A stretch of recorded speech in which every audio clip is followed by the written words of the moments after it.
कहा जी कि अगले 24 से 36 घंटे में इंडिया अटैक कर सकता है। और फिर डीजीआई, एसपीआर और पाकिस्तान के फॉरेन मिनिस्टर आज फिर जो है वो प्रेस कॉन्फ्रेंस करने लगे। सो वो ये कह रहे हैं कि भाई पाकिस्तानीज आर इन पैनिक।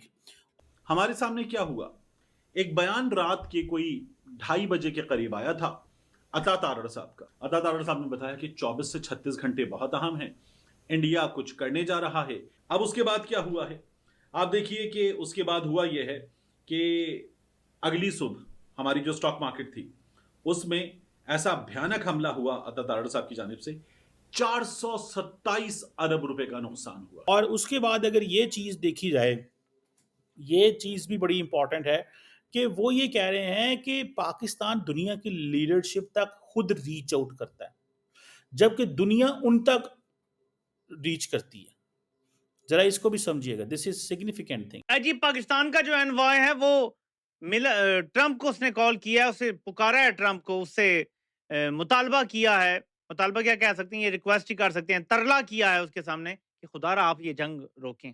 जाने ये कुदरत का कहर है या ये बलोचों का कहर है, कुछ तो है जो पाकिस्तान में अचानक से आगजनी के मामले बहुत ही तेज हो गए। और ऐसा भी नहीं कि छोटे छोटे घरों में आग लग गई है, कहीं भी लग रही है।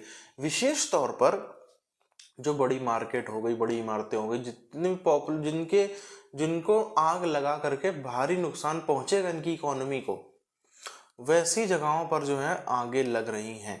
अब ये कोई संयोग हो सकता है, हो सकता है ये सिर्फ एक कोइंसिडेंस मात्र हो, लेकिन अगर ये कोइंसिडेंस नहीं है तो पाकिस्तान को इस तरीके से खोखला ही बहुत भारी नुकसान हो रहा है।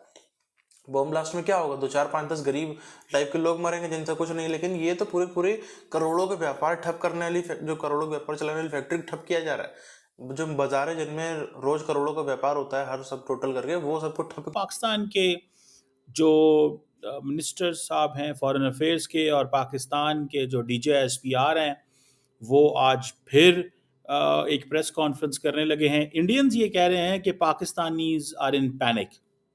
ठीक है जी। और इस चीज़ को मैंने हाईलाइट किया था कि जब से ये पहलगाम वाला वाक़या हुआ, उसके बाद अगर आपने नोट किया हो कि वज़ीर आज़म मोदी ने 2 दफ़ा ये कहा कि हम पर्पेट्रेटर्स के खिलाफ एक्शन लेंगे।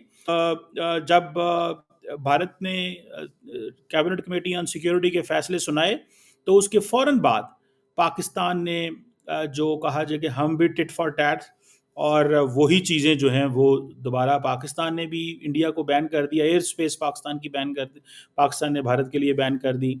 और दूसरा जो है, इंडिया ने, आपको पता है, इंडस वाटर ट्रीटी बैन की। कहा जी कि अगले 24 से 36 घंटे में इंडिया अटैक कर सकता है। और फिर डीजीआई, एसपीआर और पाकिस्तान के फॉरेन मिनिस्टर आज फिर जो है वो प्रेस कॉन्फ्रेंस करने लगे। सो वो ये कह रहे हैं कि भाई पाकिस्तानीज आर इन पैनिक। और उसके बाद अगर ये चीज़ देखी जाए, ये चीज़ भी बड़ी इंपॉर्टेंट है कि वो ये कह रहे हैं कि पाकिस्तान दुनिया की लीडरशिप तक खुद रीच आउट करता है, जबकि दुनिया उन तक रीच करती है। जरा इसको भी समझिएगा, this is significant thing. Envoy है वो ट्रंप को उसने कॉल किया है, उसे पुकारा है, ट्रंप को उससे मुतालबा किया है। मुतालबा क्या कह सकते हैं, ये रिक्वेस्ट ही कर सकते हैं, तरला किया है उसके सामने कि खुदारा आप ये जंग रोकें। यानी इन अदर वर्ड्स, हमें आप भारत से बचाएं। उससे पहले एक डेंटोनिक साहब को रात 3 बजे बिठा दिया जाता है मीडिया के सामने, और वो कहानियां डालता है, जी ये हो गया, वो हो गया, भारत ने जंग कर दी, दुनिया को इधर रोकना चाहिए।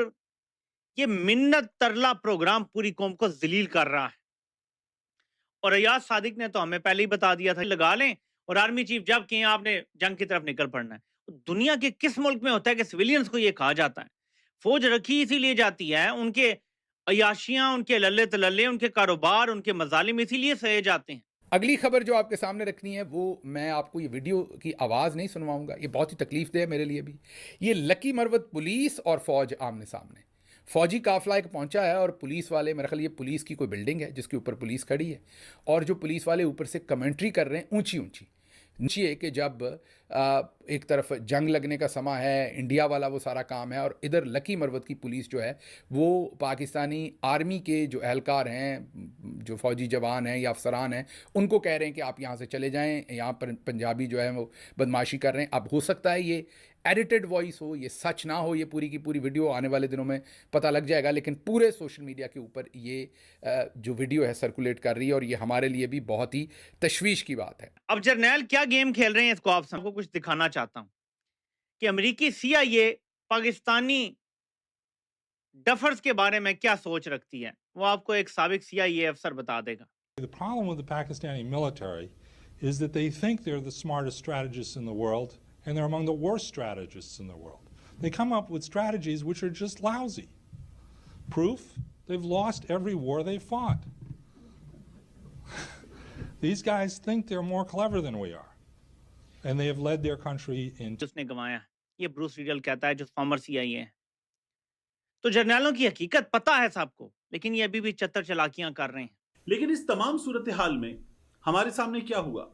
एक बयान रात के कोई 2:30 बजे के करीब आया था अता तारड़ साहब का। अता तारड़ साहब ने अपने बयान में पहले ट्विटर पे आके कहा कि मैं कुछ देर में एक बयान दूंगा और ये बहुत इंपॉर्टेंट बयान है। तो उससे कुछ उसकी हाइप बनी, खलबली हुई, और उसके बाद अता तारड़ साहब ने पाकिस्तान दूसरी बात यह है कि this is what I understand. दूसरी बात जो मुझे नजर आती है कि हर कीमत के अंदर जिस चीज को पाकिस्तान को हाईलाइट करना चाहिए, वो जारी बात है पाकिस्तान दुनिया के सामने कर रहा है, बिकॉज पाकिस्तान फियर्स कि दैट अगर अटैक इंडिया करता है तो फिर जवाब तो देना पड़ेगा। देखें, पाकिस्तान कहता है कि अगर जवाब उन्होंने कुछ किया तो देना पड़ेगा। अब पाकिस्तान उसको रोकना चाहता है, इसलिए पाकिस्तान आउटरीच कर रहा है, कोई नोटिफिकेशन जारी किया है जिस हवाले से ये जो नया नोटिफिकेशन है ये अरेबियन सी के हवाले से है कि इंडियन जो शिप्स हैं वो कहाँ जा सकती हैं, कौन सा ऐसा जहाँ इलाका है जहाँ पे इंडिया की जो नेवल शिप है फायरिंग कर सकती हैं, कौन सा ऐसा इलाका नहीं कर सकती, जो अरेबियन सी का वो इलाका जो पाकिस्तान के आगे है। मुझे ज़ाती तौर पे लगता है कि नरेंद्र मोदी हो सकता है इस दफ़ा अपनी नेवी को कहें कि उनको इंगेज करें। मैं इस चीज़ को रीड करता हूँ कि we are into this area, ये इलाका जिसमें हमारी एयरफोर्स, जो हमारी नेवी और एयरफोर्स जा सकती है, इसमें आप जो है वो यहाँ पे ना आए। बहरहाल ये एक चीज़ जो है वो मौजूद है। मुझे ये ऐसा लगता है कि पाकिस्तान जंग रोकना चाहता है, क्योंकि पाकिस्तान को पता है कि obviously the cost of war is high, this is an expensive war. India को भी पता है कि the cost of war is. Pakistan को मुझे शक है कि चाइना से वेपन आएंगे, टर्की से वेपन आएंगे। इन चीज़ों को मैं देखते हुए जैसे वो कहते हैं ना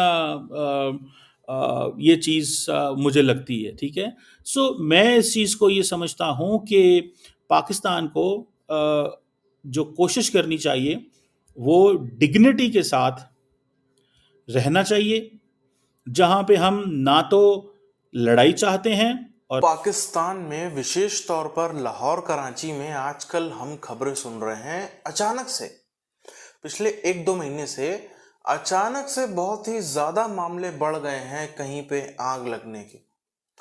विशेष तौर पर जो बड़ी बड़ी फैक्ट्रीज हैं, जो बड़ी बड़ी इमारतें हैं, जो बड़े बड़े मार्केट्स हैं, जो कारखाने हैं बड़े बड़े, जो बड़े बड़े शोरूम हैं, इन सब में ना जाने क्यों अचानक से एक के बाद एक खबरें आ रही हैं कि हाँ ये तो जो है वो एकदम से क्यों आग लगती चली। अगर आपने एक वेब सीरीज है देखी हो फैमिली मैन, उसमें आपने देखा होगा कि लास्ट में पता चलता है, पहले सीजन के लास्ट में पता चलता है कि जो एक केमिकल फैक्ट्री में माध्यम से उसमें जहरीले केमिकल मिला के जो जहरीली गैस है पूरे शहर में फैला के पूरी दिल्ली को उड़ाने का प्लान होता है। हालांकि वो एक फिक्शियस चीज दिखाई है मूवी में, तो कम से कम वेब सीरीज में कम से कम, पर इसी तरीके की नेचुरल चीजों का आड़ लेकर के, इसी तरीके के एक्सीडेंट्स का आड़ लेकर के भी एक बहुत ही बड़ा टेररिज्म कह ले या कुछ भी इसको कह ले, वो फैलता है।